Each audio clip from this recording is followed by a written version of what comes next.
On November 2nd, 1917, Britain's Foreign Secretary Arthur Balfour wrote a letter that would set off a conflict still being fought more than 100 years later. His Majesty's government view with favour the establishment in Palestine of a national home for the Jewish people and will use their best endeavours to facilitate the achievement of this object. When Balfour wrote of his government's intent to create a Jewish homeland in Palestine, 90% of the people living there were not Jewish. Just 31 years later, most of them were gone. כמה אתה חושב אנשים הרגת ככה? לא ספרתי. אני לא יכול לדעת בחיי. היה לי מקלע עם 250 כדורים. This is the story of the British promise that led to the destruction of Palestine and the creation of the State of Israel.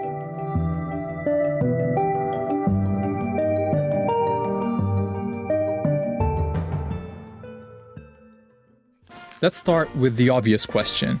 Why were the British making promises about other people's countries? The short answer? Empire is one hell of a drug. This was World War I, and the British were making lots of promises. In addition to promising a Jewish homeland in Palestine, they promised Arab leaders independence if they rose up against Britain's enemy, the Ottoman Empire. The Arabs did. Hollywood even made a movie about it. Arabia's for the Arabs now. That's what I've told them anyway. That's what they think. That's why they're fighting. Oh, surely. A month after Balfour's letter, British troops took Palestine, ending 400 years of Ottoman rule. The people who lived there were Arabs, mostly Muslims, but there were Christian and Jewish minorities too. There was also a tiny number of European Jews who in the late 1800s had started building small colonies there. At a time when many Jews were suffering horrific persecution in Europe, they felt Palestine could be an escape. The idea of building up a Jewish presence in Palestine became known as Zionism, but it stayed a fringe movement among European Jews. Many of them felt they shouldn't have to leave their countries to avoid persecution. But Zionism as a political movement took a big step forward with an Austrian man called Theodor Herzl. And this guy is a very important name in this story. In 1896, he published Der Judenstaat, or in English, The Jewish State. In it, he said the only way for Jews to avoid Europe's anti-Semitism was not just to leave, but to have their own country. And Herzl didn't just write. The next year, he organized a conference in Basel, Switzerland, the first Zionist Congress. The attendees agreed on a program which sought, among other things, to establish a Jewish homeland in Palestine and promote Jewish settlement in Palestine. From here on out, the Zionist movement became very active, setting up funds to promote Jewish immigration to Palestine, companies to buy land there, and recruiting representatives to advocate for their cause with different governments. A few days after the conference, Herzl wrote this in his diary. At Basel, I founded the Jewish state. In 5 years perhaps, and certainly in 50 years, everyone will perceive it. He was only off by 1 year. Okay, so that is a lot of history, but it's important because the Zionist movement is a critical part of the story going forward, especially after it found a friend in the British government, where a lot of high-ranking officials supported Zionism, sometimes for unexpected reasons. Prime Minister Lloyd George, for example, was a Christian zealot who believed gathering the Jewish people in Palestine would bring Jesus Christ back to earth. Others, like Balfour, believed that getting the Jewish people out of Europe and into their own country would be a good thing. Herzl was pretty visionary when he wrote that the anti-Semitic nations will become our allies. Meanwhile, the Zionists assured Britain that their future country would be a reliable ally. So that's the backstory of how European anti-Semitism, Zionism, and British imperialism all led to the Balfour Declaration, this British promise to build a homeland for Jews in Palestine. Now we're going to look at how Britain did that. World War I had been a conflict between rival empires, and the winners set up the League of Nations to distribute the losing side's territories between them. They called it the Mandate System, putting territories once controlled by the Ottoman and German empires under the, quote, tutelage of advanced nations until they became independent. Britain was given the mandate over Palestine, but the Palestinian people were never asked what they wanted or what independence would look like to them. Listen to what Balfour wrote to one of his colleagues. For in Palestine we do not propose even to go through the form of consulting the wishes of the present inhabitants of the country. Instead, it was the Zionists who were consulted about what their vision for Palestine was, and so the mandate ended up incorporating not just the Balfour Declaration, but several clauses requiring Britain to ensure the establishment of a Jewish home in Palestine.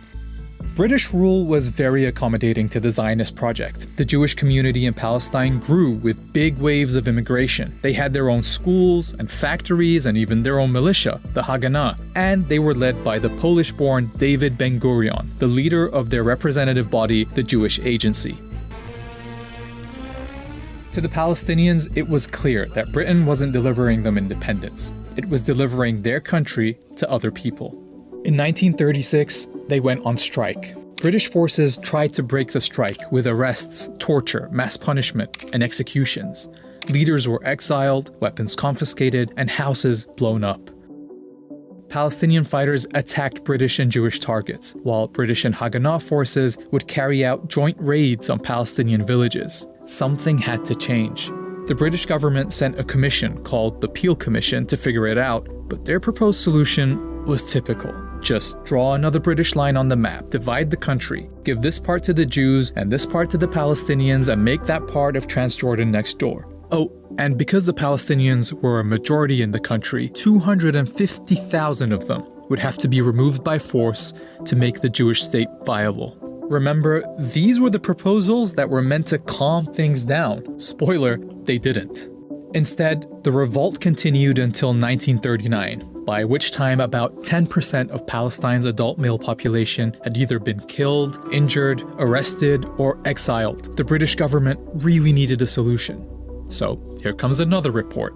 The Commission is studying the 20-year-old Jewish settlements in British-mandated Palestine. The 1939 White Paper created a conflict between the British and the Zionists for the first time, because it rejected partition and said the solution was for Palestine to gain independence within 10 years, with everyone living there sharing it together. Crucially, it also imposed severe limits on Jewish land purchases and immigration. To the Zionists, this felt like a betrayal. In response, some set off bombs across the country, killing dozens of Palestinians. But soon, everyone was distracted by something much bigger. More than 60 million people were killed in World War II, including 6 million Jews murdered in Nazi death camps. Jewish survivors fled Europe, with a large number of them trying to find safety in Palestine despite the British limit on Jewish immigration. This set off a more direct confrontation between the Zionists and the British, with Palestinians often targeted as well.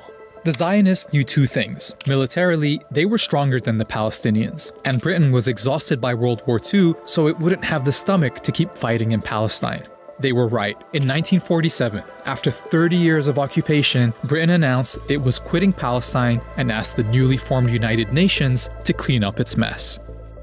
Alright, 1947 and 1948 are the most pivotal years in this story, so let's take a look at how things are lining up. During British rule, Jews had gone from 10% to 30% of the population, and owned about 6% of the land. Under Ben-Gurion's leadership, the Jewish Agency was pretty much functioning as a government for the Jewish community. And the Zionist militias had tens of thousands of soldiers, modern weapons, and officers who'd already fought in World War II. On the other side, the Palestinians hadn't been allowed to develop their own administration or military. But as they waited for the UN's solution, they were still the majority all over the country. In November 1947, the UN, then only made up of a fraction of the world's countries, voted to partition Palestine. This plan marked off 55% of the country for a Jewish state, but the UN never explained how it could be a Jewish state when half the people in its territory were Palestinian. To nobody's surprise, Palestinians, and in fact all Arabs, rejected the UN's plan. Ben-Gurion and the Zionist leadership accepted, but they saw an opportunity. With the British on the way out, the Zionists knew they would have the strongest military in Palestine. Their forces were instructed to seize more territory than they'd been awarded by the UN and to do what was necessary to reduce the number of Palestinians in it.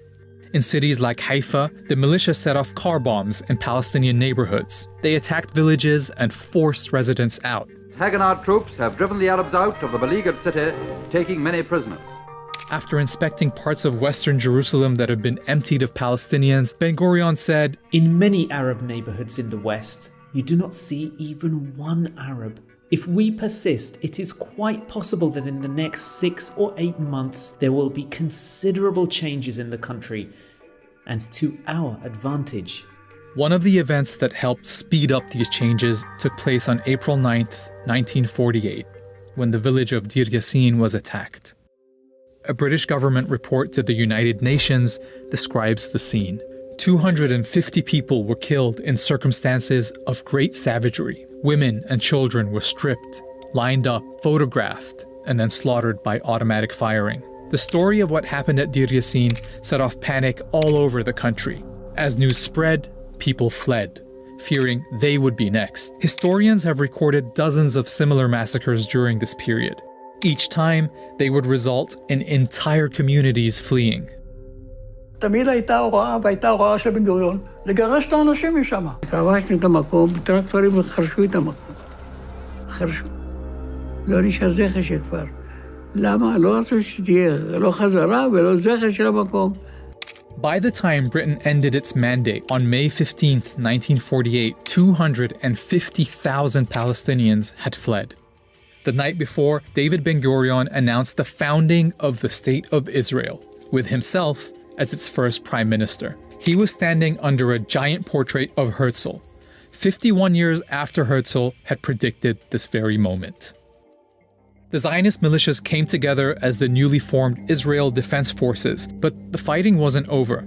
With the British out of the way, soldiers from several Arab countries entered Palestine. But the Israeli army was better equipped, better organized, and unlike the Arab armies, had a unified command and backing from several European countries. Israeli forces pushed into places that the UN had assigned to the Palestinian state, like the towns of Lidda and Ramle. 50,000 people were forced to flee from there, many on foot, in what became known as the Lidda Death March. After being emptied, the towns were given Hebrew names, Lod and Ramla. Like in many other emptied towns, the buildings and homes were taken over by the new Israeli state and given to Jews. By the time the UN secured an armistice, 3/4 of the Palestinian people had become refugees. In Arabic, they call this the Nakba, literally the catastrophe. The new state of Israel made up 78% of what had been Palestine. The remaining parts were annexed by Jordan or taken over by Egypt.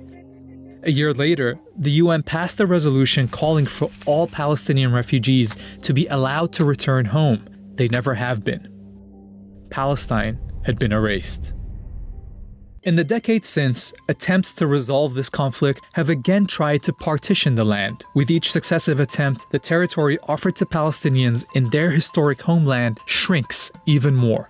Ironically, Israel is still struggling to maintain the population advantage it gained in 1948 when it forced all those people out, because in 1967, it occupied the West Bank and Gaza, bringing all the Palestinians living there under its rule.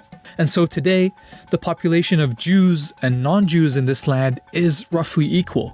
But those living under occupation have no rights, no citizenship, and no prospect of independence. The Nakba-era tactics of settlement, home demolitions, and expulsion are still used against them. Nakba, Nakba, no! We want Nakba, Nakba, no! Israel has taken the land but wants nothing to do with the millions under its rule. International, Israeli, and Palestinian human rights groups say this system is a form of apartheid. To see if that's an accurate description of Israel more than 100 years after Balfour's Promise, watch this video here.